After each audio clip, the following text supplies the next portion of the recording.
ಕೋಟೆಕಾರು ಬ್ಯಾಂಕ್ನಲ್ಲಿ ನಡೆದಂತಹ ಈ ದರೋಡೆ ಪ್ರಕರಣ ಹಲವು ಅನುಮಾನಗಳಿಗೂ ಕೂಡ ಎಡೆ ಮಾಡಿಕೊಡ್ತಾ ಇದೆ. ಡಕಾಯಿತಿಗೂ ಕೆಲವೇ ಕ್ಷಣಗಳ ಹಿಂದೆ ಸಿಸಿಟಿವಿ ರಿಪೇರಿ ಕಾರ್ಯದಲ್ಲಿ ತೊಡಗಿಕೊಂಡಿದ್ದಾರೆ. ಸಿಸಿಟಿವಿ ರಿಪೇರಿಗೆ ಅಂತ ಬ್ಯಾಂಕ್ ಸಿಬ್ಬಂದಿಗಳು ನಿಂತಿದ್ದಂತ ಹೊತ್ತಿನಲ್ಲೇ ಈ ಡಕಾಯಿತಿ ನಡೆದಿದೆ. ಬ್ಯಾಂಕ್ ಸಿಬ್ಬಂದಿ ಮೇಲೆ ಈಗ ಅನುಮಾನವನ್ನ ಸ್ಥಳೀಯರು ವ್ಯಕ್ತಪಡಿಸ್ತಾ ಇದ್ದಾರೆ. ದರೋಡೆಕೋರರ ಪತ್ತೆಗೆ 2 ತಂಡಗಳ ರಚನೆಯನ್ನ ಮಾಡಲಾಗಿದೆ. ಒಟ್ಟಾರೆಯಾಗಿ ಬ್ಯಾಂಕ್ ಸಿಬ್ಬಂದಿಗಳ ನಿರ್ಲಕ್ಷ್ಯವೂ ಕೂಡ ಇಲ್ಲಿದೆ. ಅವರು ಕೂಡ ಭಾಗಿಯಾಗಿರಬಹುದು ಅಂತ ಸ್ಥಳೀಯರು ಹೇಳ್ತಿದ್ದಾರೆ. ಕಾರಣ ಸಿಸಿಟಿವಿ ಇವತ್ತೇ ಯಾಕೆ ಕೆಟ್ಟು ಹೋಯಿತು, ಅದನ್ನು ರಿಪೇರಿ ಮಾಡ್ತಿರೋ ಹೊತ್ತಲ್ಲೇ ಈ ಒಂದು ಘಟನೆ ಆಗಿರೋದ್ರಿಂದ ಅಷ್ಟು ಇನ್ಫಾರ್ಮೇಷನ್ ಇಲ್ಲದೆ ಡಕಾಯಿತರು ಬರ್ಲಿಕ್ಕೆ ಸಾಧ್ಯನಾ, ಮತ್ತು ಸ್ಪೀಕರ್ ಏನಾಯಿತು, ಮತ್ತು ಯಾರು ಯಾಕೆ ಕೂಗ್ಕೊಳ್ಳಿಲ್ಲ, ಆ ಪಕ್ಕದಲ್ಲೇ ಒಂದು ಮಸೀದಿ ಇದೆ, ಅಲ್ಲಿ ನೀವು ಕೂಗ್ಕೊಂಡಿದ್ರೆ ಬಹುಶಃ ಎಲ್ಲರೂ ಬಂದಿರೋರಲ್ವಾ, ಯಾರು ಇಲ್ಲದೇ ಇರೋ ಹೊತ್ತಲ್ಲೇ ಇದಾಗಿದೆ ಅಂತಂದರೆ ಯಾಕೋ ಬ್ಯಾಂಕ್ನ ಸಿಬ್ಬಂದಿಗಳ ಮೇಲೆ ಅನುಮಾನ ಮೂಡ್ತಾ ಇದೆ ಅಂತ ಸ್ಥಳೀಯರು ಮಾಡ್ತಾ ಇರೋ ಆರೋಪ. ಸದ್ಯ ಪೊಲೀಸರು ಇಡೀ ಪ್ರಕರಣವನ್ನು ದಾಖಲು ಮಾಡಿಕೊಂಡು ಸ್ಥಳ ಪರಿಶೀಲನೆಯನ್ನು ನಡೆಸ್ತಾ ಇದ್ದಾರೆ, ಮಾಹಿತಿಯನ್ನು ಕಲೆ ಹಾಕ್ತಿದ್ದಾರೆ.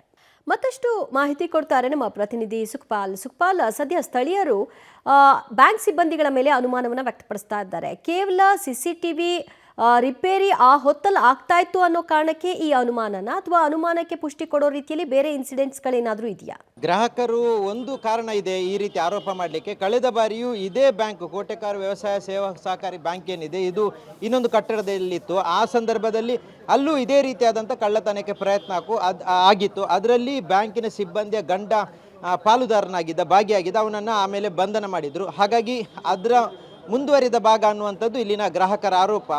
ನೀವು ಗಮನಿಸಬಹುದು ದೃಶ್ಯದಲ್ಲಿ, ಬಂದಂಥ ಸಂದರ್ಭದಲ್ಲಿ ಯಾವ ರೀತಿಯಾದಂಥ ಭದ್ರತೆ ಒಳಗೆ ಇತ್ತು ಅನ್ನುವಂಥದ್ದನ್ನು ಗಮನಿಸುತ್ತಿದ್ದೀವಿ. ಯಾವುದೇ ರೀತಿಯಾದಂಥ ಭದ್ರತೆ ಇಲ್ಲ. ನೇರವಾಗಿ ಇಲ್ಲಿರುವಂಥ ಮುಂಭಾಗದ ಶಟರನ್ನು ಓಪನ್ ಮಾಡಿದರೆ ನೇರವಾಗಿ ಸೀದಾ ಅವರು ಒಳಗೆ ಬರ್ಬೋದು. ಅದೇ ರೀತಿಯಾಗಿ ಅವರು ಒಳಗೆ ಬಂದಿದ್ದಾರೆ, ಶಟರನ್ನು ಕ್ಲೋಸ್ ಮಾಡಿದ್ದಾರೆ. ಆ ಬಳಿಕ ಸಿಬ್ಬಂದಿಗಳ ಹತ್ರ ಹೇಳಿದ್ದಾರೆ, ನಾವು ನಿಮಗೆ ಏನೂ ತೊಂದರೆ ಮಾಡೋದಿಲ್ಲ ಅನ್ನುವಂಥದ್ದನ್ನು ಹೇಳಿ ಪಿಸ್ತೂಲ್ ಮತ್ತು ತಲವಾರುಗಳನ್ನು ತೋರಿಸಿದ್ದಾರೆ, ಮಾರಕಾಸ್ತ್ರಗಳನ್ನು ತೋರಿಸಿದ್ದಾರೆ. ಆ ಬಳಿಕ ಅದೇ ಸಂದರ್ಭದಲ್ಲಿ ಲಾಕರ್ ಹೇಗೆ ಓಪನ್ ಇತ್ತು ಅನ್ನುವಂಥ ಪ್ರಶ್ನೆ ಉದ್ಭವಿಸಿದಾಗ ಲಾಕರ್ನ ಚಿನ್ನಾಭರಣಗಳನ್ನು ಇಡಲಿಕ್ಕೆ, ಅದರ ತಪಾಸಣೆ ಮಾಡಲಿಕ್ಕೆ ಬೇಕಾದಂಥ ಅಕ್ಕಸಾಲಿಗ ಬರ್ತಾರೆ, ಅವರು ಬಂದಿದ್ದಾರೆ. ಅವರು ಬಂದಂಥ ಸಂದರ್ಭದಲ್ಲಿ ಎಲ್ಲ ಲಾಕರನ್ನು ಓಪನ್ ಮಾಡಲಾಗಿತ್ತು. ಹಾಗಾಗಿ ಅದು ಅವರಿಗೆ ಸಹಕಾರಿಯಾಗಿತ್ತು ಅನ್ನುವಂಥದ್ದು ಸಿಬ್ಬಂದಿಗಳ ಮಾತು.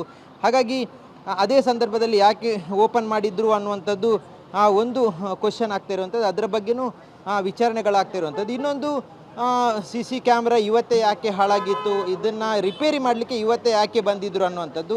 ಅದರ ಜೊತೆಗೆ ಪ್ರತಿದಿನ 1 ಗಂಟೆಗೆ ಇದನ್ನು ಶಟರನ್ನು ಕ್ಲೋಸ್ ಮಾಡಲಾಗುತ್ತೆ. ಜೊತೆಗೆ ಇವತ್ತು ಶುಕ್ರವಾರ ಆಗಿರೋದ್ರಿಂದ ಈ ಆಸುಪಾಸಿನಲ್ಲಿದ್ದಂಥ ಎಲ್ಲ ಮುಸ್ಲಿಂ ಬಾಂಧವರು ಮಸೀದಿಗೆ ಪ್ರಾರ್ಥನೆಗೆ ಹೋಗ್ತಾರೆ. ಹಾಗಾಗಿ ಅದೇ ಸಂದರ್ಭದಲ್ಲಿ ಬಂದಿದ್ದಾರೆ.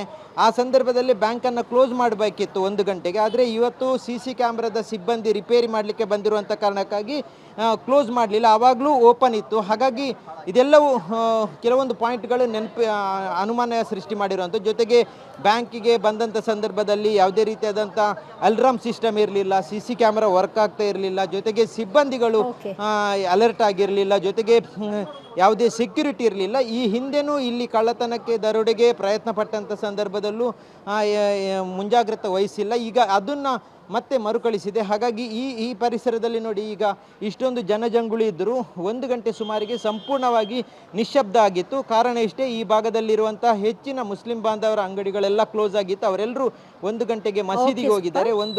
ಸುಮಾರು 1:30ವರೆಗೆ ಅವರು ಬರೋದಿಲ್ಲ. ಹಾಗಾಗಿ ಆ ಸಂದರ್ಭವನ್ನೇ ಪ್ಲಾನ್ ಮಾಡಿಕೊಂಡು ಈ ರೀತಿಯಾದಂಥ ಕೃತ್ಯ ಮಾಡಿದ್ದಾರೆ ಅನ್ನುವಂಥದ್ದು ಇಲ್ಲಿರುವಂಥ ಗ್ರಾಹಕರ ಅನುಮಾನ. ದಿವ್ಯಾ, ಥ್ಯಾಂಕ್ ಯು ಸುಖಪಾಲ್, ನಿಮ್ಮೆಲ್ಲ ಮಾಹಿತಿಗೆ.